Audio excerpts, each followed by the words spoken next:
used to blast the pigeons.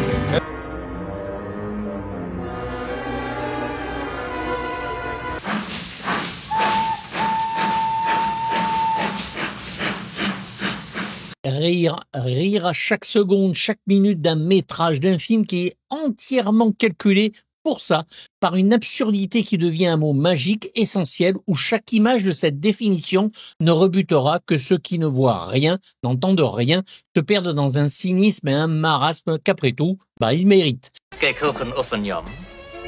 Moi, vous savez, je ne connais aucun Allemand. David et Jerry Zucker, deux frères, Jim Abrahams, appelés les As dans le métier, auront un temps dévoué leur temps à une seule chose, nous faire rire. Le mien est très loin d'atteindre des sommets. Vous le voyez là? Avant le cinéma, ils vont fonder le Kentucky Fried Theater, un café-théâtre dont l'humour potache y est roi.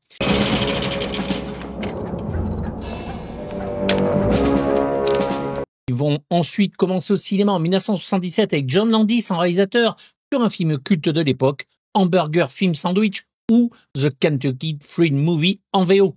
On a filtré de nos projets. Les Occidentaux n'ont absolument pas eu vent de nos manœuvres.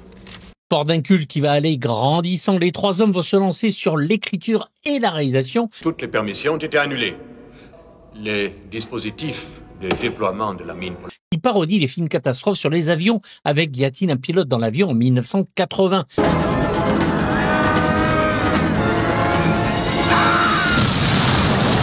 La suite ne sera pas d'eux, faites attention. Puis en 1982, il crée la série Police Squad avec Leslie Nielsen en inspecteur Frank Drebin sur seulement 6 épisodes puisqu'ils sont face à Dallas à la télévision.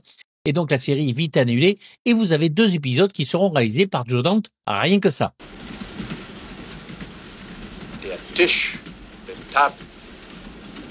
Après ce top secret, en 1984, ils vont justement adapter leur série avortée en 2 films par leurs soins. Der Kugelschreiber ist auf dem Schreibtisch. Le stylo... Y a-t-il un flic pour sauver la reine et y a-t-il un flic pour sauver le président? Et le 3e pour sauver Hollywood, dont seul Jerry Zucker en sera le producteur. Où est-ce qu'on le conduit? On ne le conduit nulle part, monsieur. Jerry Zucker, lui, qui se lancera en solo sur la réalisation avec Ghost en 1990 ou Lancelot en 1995.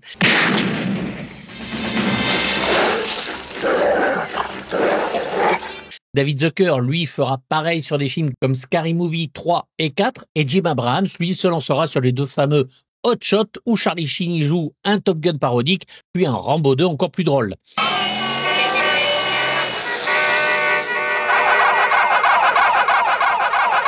Et donc oui, ce sont ces 3 Oliverius qui nous auront fait tant rire, des maîtres de l'absurde donc, pas pour tout le monde, c'est certain, mais clairement pour votre serviteur qui encore aujourd'hui se fend la gueule à voir et revoir leur folie visuelle, dont ce top secret qui en est le point d'orgue. Terrassé par un affreux mal de gorge, j'ai décidé de me coucher tôt. N'oublie pas que tu dois être au théâtre à 8h30. Se foutent de tout, de la culture, de la sous-culture américaine, et vont cette fois nous mélanger le film de Seconde Guerre mondiale avec un héros, une sorte d'Elvis Presley rempli de clichés hilarants où on se fend la gueule, ne serait-ce qu'avec ce résumé. Qui va gagner le match à Wimbledon? Dans les domaines du tennis, ce n'est aucune favorite chez les hétérosexuels. Alors qu'il participe à un festival en Allemagne de l'Est, Nick Rivers, la vedette du rock américain, se retrouve pris dans une histoire d'espionnage entre l'Est et l'Ouest. C'est pas la première fois qu'un type tombe amoureux d'une fille rencontrée dans un restaurant et qui est la fille d'un savant kidnappé, et cela juste avant qu'elle retrouve son flirt d'enfance. Les autorités de la RDA retiennent prisonnier un scientifique américain qu'il avait laissé sur une île déserte et qui attend 15 ans avant de réapparaître comme chef de la résistance française. Afin qu'il crée une bombe très puissante jamais conçue et en même temps aimant un sous-marin. On se croirait dans un film très mauvais. C'est cette arme qui leur permettra de réunifier l'Allemagne sous l'égide du communisme. Il va être aidé par la fille du savant, la résistance française et tout cela sans que jamais on ne sache où et quand l'action se déroule. Bref, du bonheur, que dis-je, du Tex Avery en vrai, en live, avec des acteurs. Je lui ai dit que j'allais lui faire envoyer une chaîne de l'amitié. Les méchants sont donc très méchants, ils portent même des uniformes nazis alors que la guerre est finie. Les gentils, eux, sont très cons, bref, des Français vus par des Américains. Et même Omar Sharif y fit une apparition dès le début, mais ça, j'y reviendrai.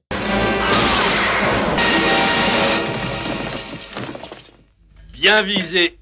Il n'y a pas une image sans un gag ou très peu. Lors de ma séance en salle, la scène du téléphone me fit tomber de mon siège de rire. Ce fut la seule fois. Un téléphone en gros plan sur l'écran qui se révèle être un téléphone géant, plus que ce que mon cerveau ne pouvait en supporter.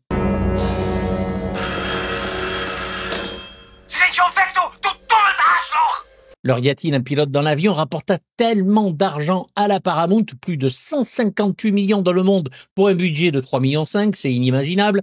Ils font une suite sans le trio, mais leur laissent carte blanche pour le studio sur leur nouveau film.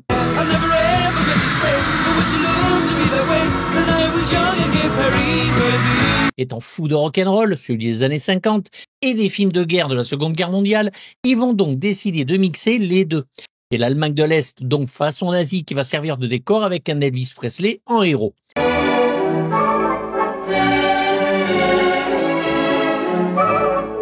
Les trois hommes vont se regarder un max de films sur les deux sujets, tous voire trop sérieux, histoire de voir comment parodier et rendre ça con et drôle. Ils s'enferment alors dans une pièce et les idées fusent. 2 semaines d'écriture à se marrer et chercher des gags. Quand on a leur talent, c'est pas du boulot, on veut être dans la pièce. Je ne peux rien vous dire. Le film sera tourné en Angleterre pour des raisons de budget, le dollar n'étant pas à la baisse, et ils vont y trouver des techniciens hors pair et talentueux, acteurs y compris. Les décors par exemple sont de Peter Lamont et les de Michael du même nom, qui est juste le gars derrière chaque James Bond. Vous avez les vidéos de notre agent 007 sur la chaîne qui vous expliquera tout ça à quelques films près et travaillera avec James Cameron sur Aliens le Retour et Titanic, rien de moins. Je vais encore avoir droit à la tirade sur la grande cause quand j'ai toi défendu. Mais c'est aussi ta cause. Ma cause à moi, c'est ma musique. Il va créer la salle de restaurant du fast-food où Nick chante Tutti Frutti avec des pizzas à fromage dont le fromage fait des mètres et des mètres et des mètres, un château labyrinthique et une ferme à patates, celle de Monsieur Patate. Qu'est-ce que c'est? C'est ici la plantation de patates? Ouais, c'est moi, Albert Patate. À la photographie, c'est Chris Chalice qui à l'époque fait presque un film sur 2 en Angleterre, bref du lourd, et se paye même le grand luxe d'avoir Maurice Jarre à la musique.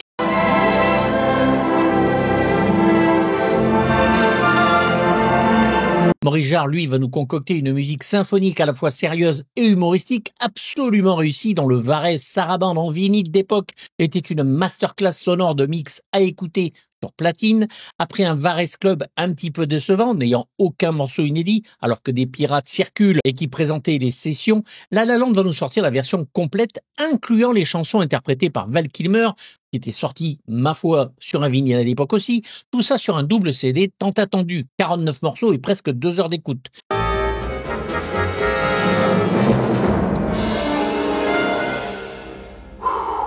De nombreux morceaux alternatifs complètent un album qui, parfois par son sérieux, accentue justement les moments drôles. Une musique bien malicieuse pour un film qui ne l'est pas moins. La musique de Maurice Jarre est la parfaite combinaison avec les images et une de mes préférées du bonhomme. Bref, du bonheur.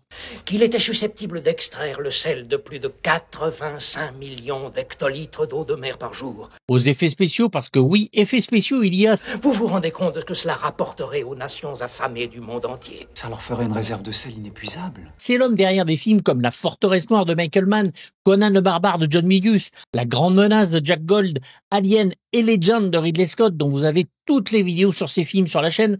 Et comment ça fonctionne? C'est un dispositif magnétique d'une telle puissance qu'il peut attirer un sous-marin. Sans oublier Cosmos 1999, ça arrive, L'Empire contre-attaque d'Irving Keschner et un paquet d'autres. Ça sert à quoi? Non! Et c'est lui qui va créer la scène de l'aimant, un sous-marin géant hilarante, détruisant la prison mais ne changeant rien à l'intrigue, ce qui en est d'autant plus drôle. S'il découvre que vous avez vu ça, votre vie vaudra moins qu'un wagon de rats morts dans une usine de tampons périodiques. Il va réaliser cette scène en conduisant une camionnette à l'intérieur d'un faux devant de sous-marin et hop, ni vu ni connu. Il faudra un bon mois pour préparer ces 10 secondes à l'écran.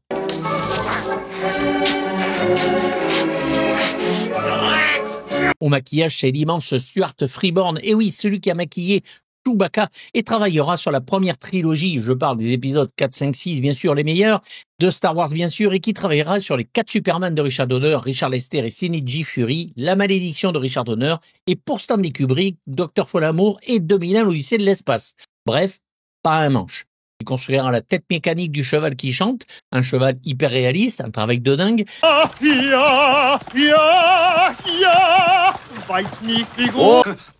est souffrant? Et fera la prothèse du visage de Peter Cushing, le bibliothécaire.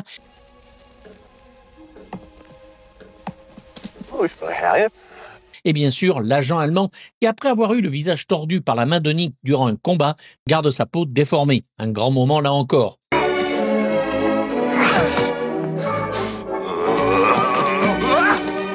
N'oublions pas non plus la scène du ballet le plus gébandé du monde.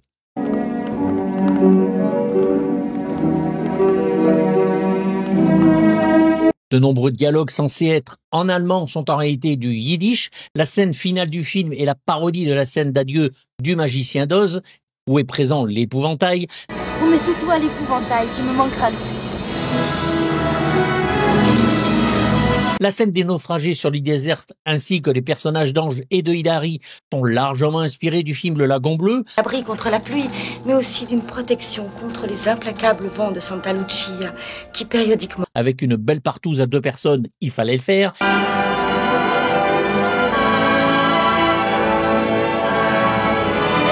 La scène de la fuite de Nick à moto est inspirée bien sûr du film La Grande Évasion.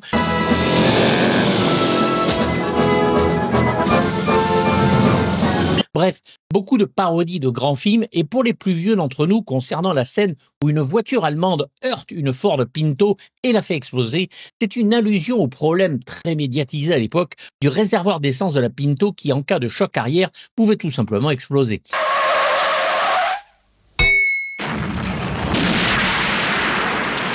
Une scène absolument réussie, encore une fois et hallucinante, se passe sous l'eau.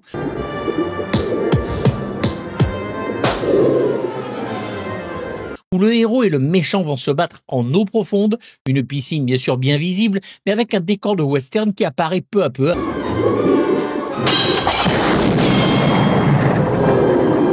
Avec barman, cow-boy jouant au poker.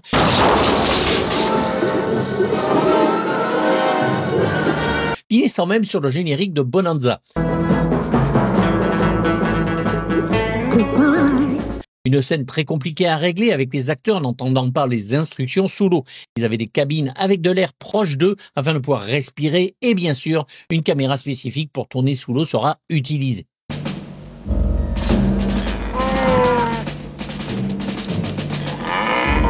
De 9 millions de dollars de budget, le film va en rapporter plus de 20 millions, ce qui est quand même pas mal. Moins bien sûr que Y a-t-il un pilote dans l'avion, le film n'aura pas un grand succès en France. Bobby? Mais j'espérais plus te voir ici. Ça fait 20 minutes que je suis là.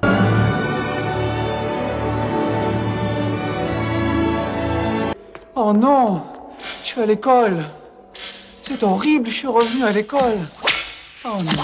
Nick Rivers est donc interprété par un très bon acteur, quoique certains en disent, un rocker fun et délicieux, important pour les as, préférant un rocker à la Elvis donc, qui ne se prend pas au sérieux, les scénaristes trouvant les rockers trop en rogne, alors que dans les années 50, ça se marrait bien en chantant.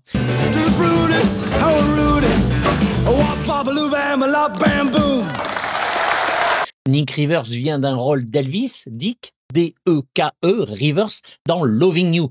Ce sera donc une sorte d'héritier du King ici qui est choisi et qui va bien emmerder les responsables de l'Allemagne de l'Est parce que rien de mieux que le rock pour faire chier les coincés du fion. La peine encourue pour meurtre et la mort par pendaison. Espérons pour vous que le sergent Kruger survivra. Jouant dans une pièce à Broadway, les As vont donc découvrir leur Nick Rivers en la personne de Val Kilmer.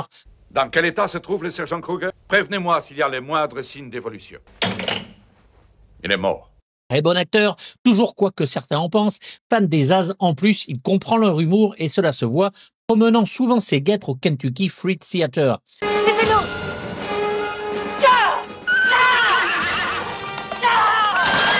C'est Val Kilmer lui-même qui va interpréter les chansons du film, il le fera à nouveau quelques années plus tard sur les Doors d'Oliver Stone et dans True Romance de Tony Scott. Et à l'époque, un album avec les chansons sortira donc sur vinyle.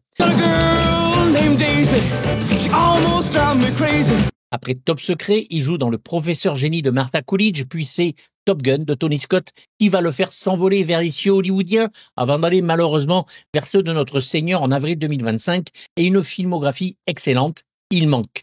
Ne dis rien, c'est inutile. Oh, Mais je veux le dire. Il faut que tu saches que lorsque nous étions tous les deux la nuit dernière... C'est Éric Legrand qui le double très bien ici. Hilary. C'est un nom agréable. Ça veut dire celle dont la mamelle défie la gravité. Hilary Flamand, agent secret britannique et fille du savant kidnappé, est interprétée par Lucy Gutteridge, doublée par Anne Jolivet.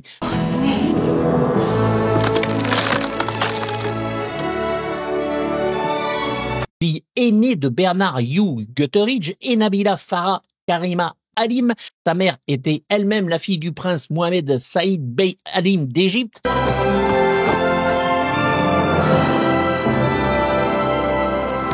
Lucy Gutteridge est une descendante de Mehemet Ali, considéré comme le fondateur de l'Égypte moderne, et donc une cousine éloignée de Farouk Ier d'Égypte, dernier roi d'Égypte. Oh, je ne sais plus très bien où j'en suis. Je vous raconte tout ça parce que, à part Top Secret, quelques téléfilms ne la feront pas monter comme actrice, même si elle sera nommée une fois au Golden Globe. Si seulement je ne t'aimais pas si fort. Le personnage va donc tomber amoureuse de Nick, retrouver son ancien petit ami Ange avec qui elle s'était perdue sur une île déserte, devenu lui-même le chef de la résistance française, qui va nous donner de belles scènes dont une cheminée qui aura son mot à dire.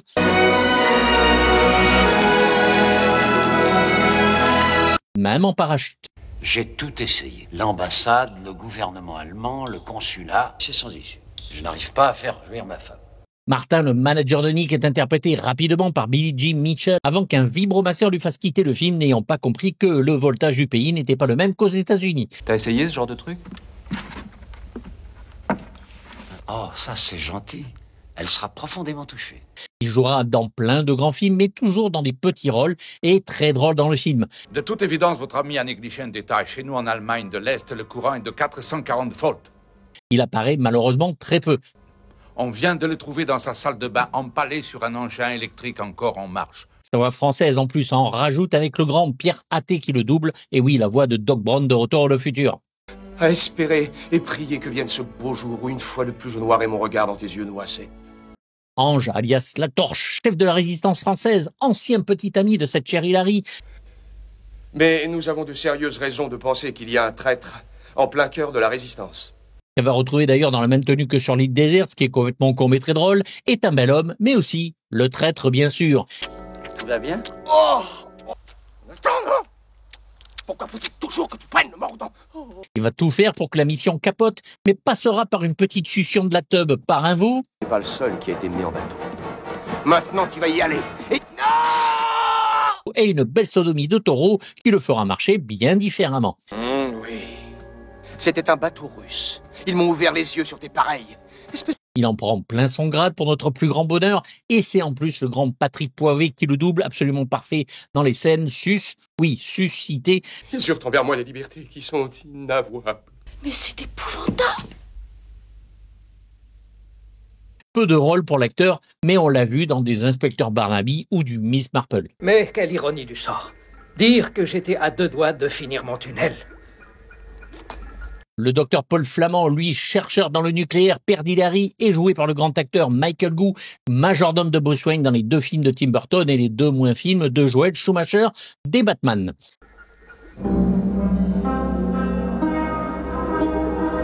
Beau boulot. Il creuse un tunnel comme personne pour s'échapper, construit une bombe et un aimant donc à sous-marin, bref, c'est le boss, c'est le meilleur. Une filmo de dingue, notamment chez la Hammer et avec Burton qu'il retrouvera, et c'est Roger Crouzet qui lui fait une belle voix française. 7 minutes. Après, on s'attaque au grillage. Déjà vu, résistant complètement con et joué par Jim Carter, un acteur britannique qui en fait un peu trop ici, mais c'est voulu, parce qu'il est vraiment très très con.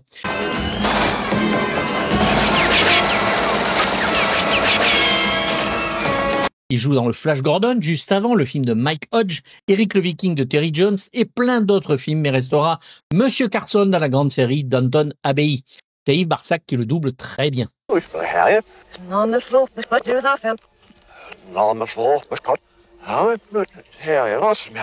Sven Jorgensen, le libraire suédois, est interprété par le grand Peter Cushing, dont la filmographie est folle et qui va avoir ici une prothèse sur l'œil afin de cacher son cancer décelé 1 an avant le tournage, ayant pour symptôme le gonflement de son œil gauche.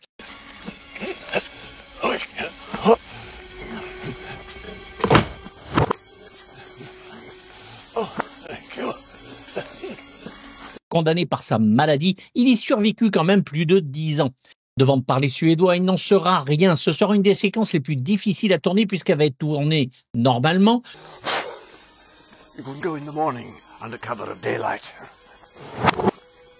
Puis diffusée à l'envers, l'anglais devenant un charabia faisant suédois.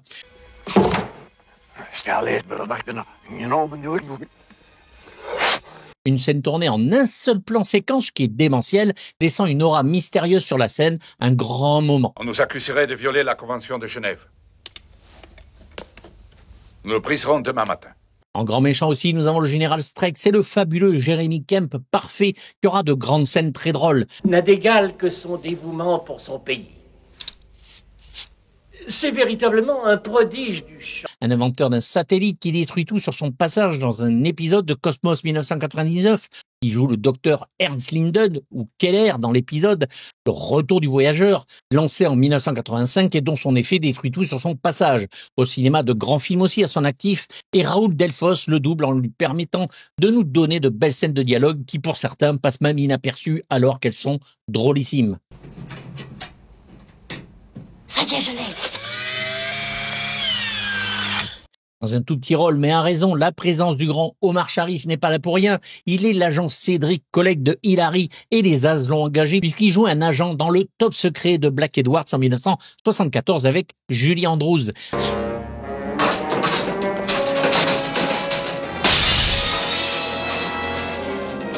Bagarre sur un train absolument délirante, ramassant des crottes de chiens sur le trottoir, pensant que c'est une fausse alors que c'est une vraie, il finit concassé dans une voiture tout en restant en vie. C'est Maurice Sarfati qui le double ici.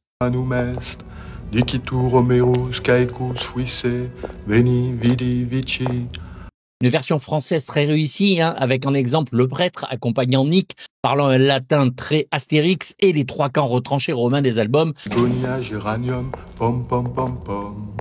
Laudanum, petit bonhomme, baba au rhum. Laudanum, petit bonhomme et baba au rhum.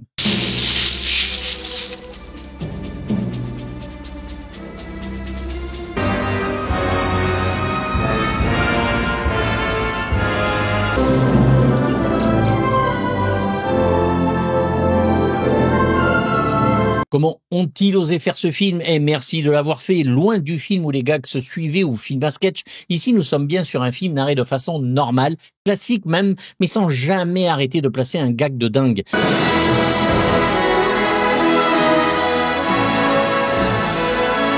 Une histoire complètement abracadabrante, un mot qui lui sied bien, une comédie à l'américaine comme seuls les nuls réussirent à peu près le même exploit avec La Cité de la Peur ou le Astérix de Chabat. Et Nick les conduit jusqu'à la cellule de Flamande. Pendant ce temps, Hilary s'empare de ce camion garé près du passage à niveau et... Top secret explose tout, Woody Allen, le roi de la comédie new-yorkaise, Mel Brooks, qui se contentait d'aller sur ce qui est le tout chez lui. Ici, les As explosent les compteurs et se payent le luxe de tout simplement, pour moi, nous donner dans ce style d'humour le plus grand film jamais fait, fou, dingue et maîtrisé. Alors la ferme et laisse-moi passer à l'arrière. D'accord. Vas-y, fais le trou du cul. Un film pour tous, sauf les tristes, et que l'on soit cultivé ou non, le film parle à tout le monde dans sa subtilité humoristique comme dans sa propension à se lâcher sur du bien lourd anticonformiste, et parfois, il en faut du bon et du beau pipi caca.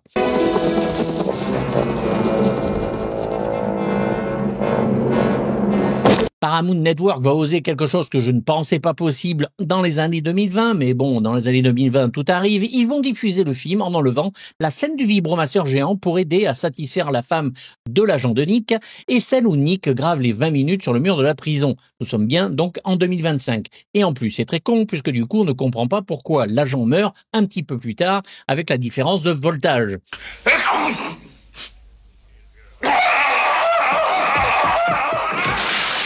Zoophile, régalez-vous, il y en a pour vous aussi. Combat aquatique, c'est pareil, bref, un chef-d'œuvre où tout y est pour tous.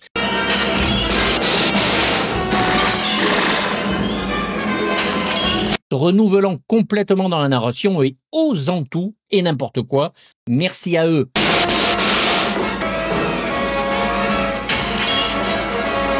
Et ne partez pas pendant le générique, il est rempli de gags, dont même un emplacement à louer.